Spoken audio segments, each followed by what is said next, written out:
Salut les sportifs, j'espère que vous vous portez bien, qu'il fasse beau, qu'il fasse gris, qu'il fasse chaud, qu'il fasse froid, le sport doit être là.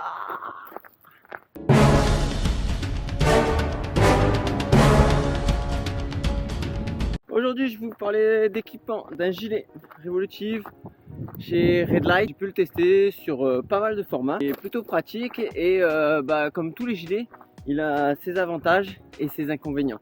Donc on va voir ça tout de suite. Première chose, sa légèreté, il fait 70 grammes, donc je peux vous dire que on sent rien du tout, c'est pas plus lourd qu'une ceinture. Moi je suis pas super fan des ceintures globalement, parce que j'ai souvent mal au ventre, donc moi je préfère mettre les gilets. Mais quand je fais du cours ou que je fais de l'OCR, le gilet il peut être vite, très vite gênant. Donc je me suis dirigé vers ce 3 litres chez Redline, parce que voilà, c'est le plus petit format et c'est le plus léger. Il est pas gênant, couture plate, il est très bien fait, il est très aéré, on a l'impression d'avoir rien sur le dos. Une fois chargé, quand je dis chargé, c'est-à-dire que vous avez mis vos deux flasques qui sont fournies, les sportifs. C'est avec les pailles là que vous voyez là actuellement, ces flasques rien qu'à elles toutes seules, elles font plus de 20 euros. Quand le gilet, lui, il en fait 99. Donc vous voyez déjà, ils vous mettent bien chez Redline. Une fois chargé, il ballotte un petit peu devant, mais j'aurais tendance à dire un peu comme tous les gilets. Quand vous êtes chargé à bloc, ici ça bouge un peu. Je peux vous faire même la démo en direct. Voilà, donne ça. L'autre un petit inconvénient qui va arriver, et ça arrive avec tous les gilets à flasque, c'est qu'au bout d'un moment, ta flasque, vous voyez, elle se barre comme ça, elle s'en va. Par contre, l'élastique qui a été mis ici pour les pailles, super pratique. Bravo Redline, elles sont pratiques, mais un chouïa haute, vous voyez là, on le voit déjà, elle est en train de partir. Donc peut-être, voilà, une petite correction, une petite amélioration, ça va mettre peut-être l'élastique un petit peu plus bas.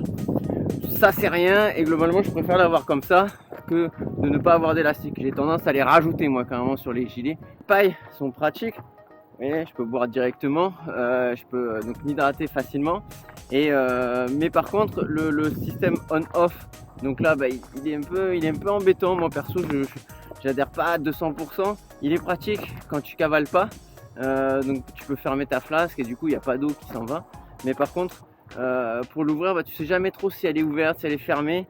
Et clairement j'ai testé, le débit est un petit peu réduit. Quand je fais du très court, on n'a pas besoin de se charger, donc on n'a pas trop de poches, mais tout de même il y en a, c'est à dire que vous en avez deux sur les côtés et zippés s'il vous plaît, et une à l'arrière où vous pouvez mettre clairement un coupe-vent un peu épais, ça rentre dans celle-ci. Vous le voyez à l'image, les accès, ça marche, c'est sous la main, mais c'est pas pratique, et c'est celle de l'arrière.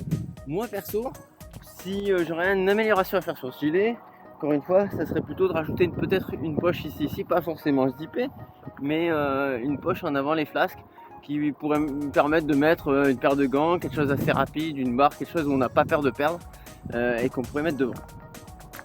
Mais dans tous les cas, comme je vous disais, sur du court, je prends pas grand chose, donc bon, c'est pas ça qui m'a grandement gêné.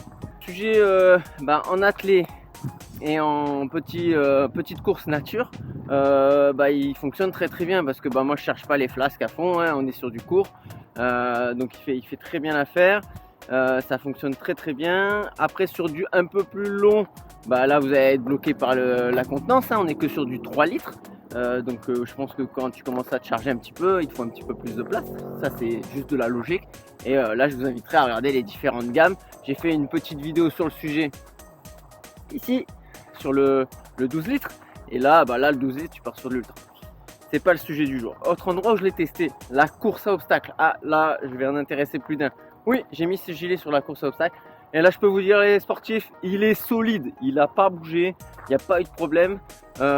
Juste petite astuce entre nous, de vous à moi, c'est de mettre des flasques en fait qui va carrément se mettre à l'intérieur du gilet. Et là c'est l'avantage de ce gilet, contrairement donc à la concurrence où les gilets souvent s'arrêtent pile poil à ras sur les flasques.